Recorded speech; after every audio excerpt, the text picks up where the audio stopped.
অধ্যাপক অজয় কুমার দাস, যিনি মথুরাপুর থেকে প্রার্থী হয়েছেন আইএসএফ এর। অজয়বাবু, আপনাকে স্বাগত জানাচ্ছি নিউজ বর্তমানের পর্দায়। প্রথমেই আপনাকে অভিনন্দন। একটা লড়াই, এই লড়াই আইএসএফ এর লড়াই, এই লড়াইকে কিভাবে দেখছেন? হ্যাঁ, নমস্কার। নমস্কার। দেখুন, হ্যাঁ, এই লড়াইটা শুধুমাত্র মথুরাপুর মানুষের জন্য লড়াই নয়। এই লড়াই হচ্ছে ভারতবর্ষ স্বাধীনতা হওয়ার পর থেকে আমরা যারা পিছিয়ে পড়া মানুষ, এসটি, এসসি, মুসলিম সমাজ, এই সমস্ত পিছিয়ে পড়া মানুষদের লড়াই। এই লড়াই শুধু একা আমার লড়াই বা আইএসএফ দলের জন্য লড়াই নয়। এই লড়াই পিছিয়ে পড়া মানুষ, প্রান্তিক শ্রেণীর মানুষ, হরিজন, এই শ্রেণীর মানুষদের জন্য লড়াই। এবারের এই লড়াইয়ে আসার আগে আপনি শিক্ষকতা করেন, অর্থাৎ অধ্যাপনা করেন। সেখানে দাঁড়িয়ে আপনার প্রচুর ছাত্রছাত্রী এই মথুরাপুর জুড়ে নিশ্চিতভাবেই রয়েছে, কিন্তু এর আগে কখনো রাজনীতির এত বড় মঞ্চে, এত বড় লড়াইয়ে কখনো অবতীর্ণ হয়েছিলেন, যেখানে লোকসভার মতন জায়গায় প্রার্থী হচ্ছেন? না, না, না, না, সরাসরি রাজনীতিতে কখনোই যুক্ত ছিলাম না। হ্যাঁ, তবে অন্যায়ের প্রতিবাদটা করেছিলাম স্কুল জীবন থেকে। স্কুলে, কলেজে, ইউনিভার্সিটিতে অন্যায়ের প্রতিবাদটা করেছিলাম। রাজনৈতিক রং ছাড়াই সেই প্রতিবাদটা করেছিলাম।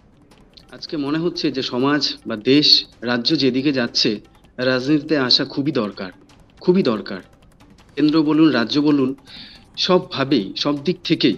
বিশেষ করে রাজ্যের কথা বলবো, যেমন করে আমাদের ভবিষ্যৎ প্রজন্মকে নষ্ট করে অন্ধকারের মধ্যে ঠেলে দিয়েছে। আপনি দেখবেন যে বিগত 10-12 বছর ধরে কোনো রকমের চাকরি পরীক্ষা হয় না রাজ্যের মধ্যে, এসএসসি হয় না। এত দুর্নীতি, এত দুর্নীতি হয়েছে যে কয়েকটা প্রজন্ম তাদেরকে নষ্ট করে দিয়েছে। তার গ্রামের মানুষ, আমরা যারা গ্রামের মানুষ হয়েছি, যারা ছোটবেলা থেকে, তারা একটা স্বপ্ন নিয়ে একটা ছোট একটা স্কুলে চাকরি করব, কিন্তু সেই স্বপ্নটা নিয়ে এখন স্কুল কলেজে আপনি দেখুন না, স্টুডেন্টদের সংখ্যা এতটা কমে গেছে, তলানিতে ঠেকে গেছে। কেন? সেটা একটাই কারণ, কোনো ভবিষ্যৎ নেই পড়াশোনা করে।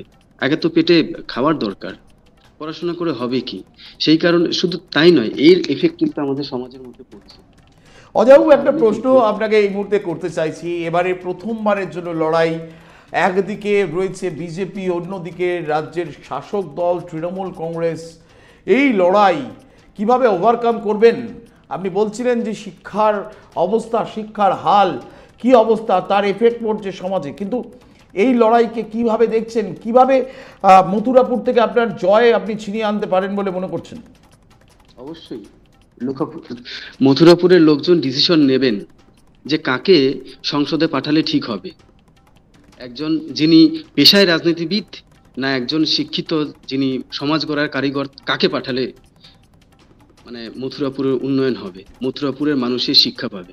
আপনি এখন মথুরাপুরে 30% লোক এখনো পর্যন্ত দরিদ্র সীমার নিচে বসবাস করে। এই আদিবাসী, এই এসসি শ্রেণীর লোকজনের এখনো শিক্ষার কোনো মান উন্নয়ন হয়নি। অথচ আমাদের প্রধানমন্ত্রীজি বলেন দেশ আগে বাড় রাহা হ্যায়, লেকিন মানে আমাদের যে পিছিয়ে পড়া সম্প্রদায়, আমরা যে প্রান্তিক শ্রেণীর মানুষ, তাদের শিক্ষার মান কোথায় গেছে, আমাকে একটু সেই খতিয়ানটা ওনার কাছে জানতে ইচ্ছে করে। বিরোধীরা বারবারই বলেন যে এই আইএসএফ, নওশাদ সিদ্দিকীর যে দল, সেই দল সমাজের একটি বিশেষ সম্প্রদায়ের জন্য দল। সেই দল কিন্তু প্রমাণ করেছে যে তারা কিন্তু সাদামাটা মানুষের ওপরে, সমাজের শিক্ষিত মানুষদের ওপর তারা ভরসা রেখেছেন, এবং তারা যাদের যে 8জনকে প্রার্থী করেছেন তার মধ্যে 2জন অধ্যাপক আছেন, কেউ শিক্ষক আছেন, কেউ বিএসএফে, বর্ডার সিকিউরিটি ফোর্সে তারা চাকরি করতেন, অবসর নিয়েছেন, তাদেরকে প্রার্থী করেছেন, এবং 5জন দেখা যাচ্ছে তারা কিন্তু হিন্দু, এবং তাদের মধ্যে আদিবাসী আছেন, এসসি এসটি রয়েছেন। এই বিষয়টা কিভাবে দেখছেন? যারা নওশাদ সিদ্দিকী এবং আইএসএফকে দাগিয়ে দেয় যে তারা একটা বিশেষ সম্প্রদায়ের দল, সেই বিষয়টাকে কিভাবে দেখছেন?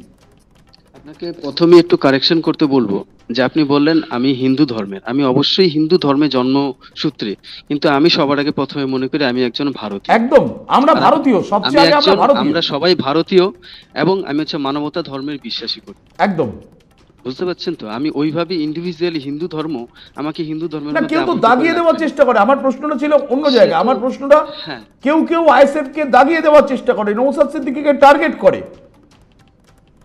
সে টার্গেটের ফল এবার ভোট বাক্সের মধ্যে পড়বে। সেটা সেই প্রার্থী তালিকা দেখে আমার মনে হয় রাজ্যবাসীর বুঝে যাওয়া উচিত যে ইন্ডিয়ান সেকুলার ফ্রন্ট কোনো সাম্প্রদায়িক দল নয়। এটা সত্যি সত্যি সেকুলারই ফন্ড, সবার জন্য। পিছিয়ে পড়া মানুষদের কথা বলেন নওশাদ সিদ্দিকী, এটাই কি সেকুলার? মানে এটা কি ধর্মনিরপেক্ষতা নয় এটা? কিভাবে প্রচারে নামবেন, শেষ প্রশ্ন আপনার কাছে, কিভাবে প্রচারে নামবেন, কোনো প্ল্যান করেছেন? দলের শীর্ষ হ্যাঁ, নেতৃত্ব বা নওশাদ সিদ্দিকী চেয়ারম্যান, তার কাছ থেকে কি বার্তা পেয়েছেন? অবশ্যই উনি ময়দানে নামতে বলেছেন। আগামীকাল থেকে আমরা কর্মসূচি চালু করে দেব, মানুষের সাথে থাকবো, কাঁধে কাঁধ মিলিয়ে লড়াই করব, সেখানকার মানুষের সুখ দুঃখ। এটুকু বলতে পারি, আইএসএফ থেকে যদি আমাদের মথুরাপুরে প্রার্থী দিল্লি সংসদে যায়, মথুরাপুরের যে সন্ত্রাস, সেই সন্ত্রাস নির্মূল করে দেবো একদম। সেখানে শান্তির বার্তা বইবে শুধুমাত্র, মানুষের সাথে মনের কানেকশন করে দেবো একদম। সে জোর করে ভোট লুট করে মানুষদের যে ভোট অধিকার, সেটা হতে দেবো না। সবাই, আমাকে কেউ ভোট দিক বা না দিক, কিন্তু এটুকু নিশ্চিত করব তার ভোটটা যেন তিনি নিজে গিয়ে দিতে পারেন, এটুকু নিশ্চিত করবো। অনেক ধন্যবাদ অজয়বাবু। অজয় কুমার দাস, তিনি আমাদের সঙ্গে ছিলেন।